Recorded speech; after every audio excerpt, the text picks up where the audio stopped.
Nag-rank game nga pala ako at pangatlong beses ko palang gagamitin sa rank si Hanabi. At ang maswerte kong katapat dito ay si Wanwan. Dapat early pa lang ipakita niya na sa katapat niyo na kaya niyo sila para mapauwi niyo agad. Kaso nagtawag na ng tropa si Wanwan. Hala niyo siguro pag nagtawag siya ng tropa mapapataob nila kami. Kaso ayun, namatay na naman si Wanwan.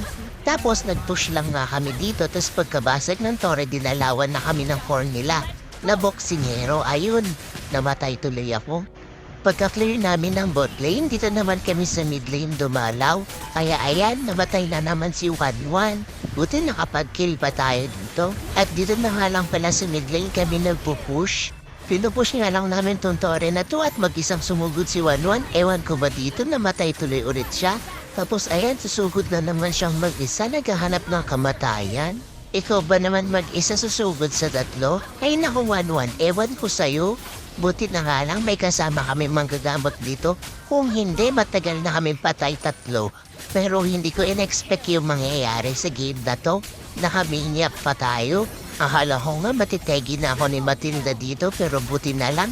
Napatay pa natin siya at nakaminyap pa tayo.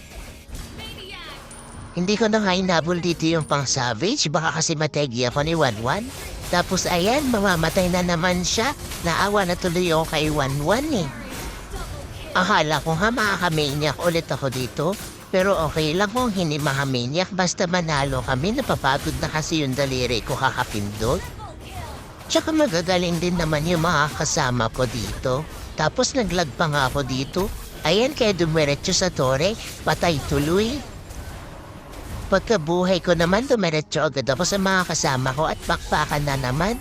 At ayan, makakaminyak ulit ako dito. Hindi ko in-expect sa isang game makakatuminiak ako. Yung core namin, ano pa yung ginagawa? Nagbabakbakad na, nagpo-farm pa din. Pero okay lang, at least nakaminiak naman ako. Pero ang sakit ng tore, pero okay lang, at least panalo. Suportahan niyo sana yung video ko. Please like and share.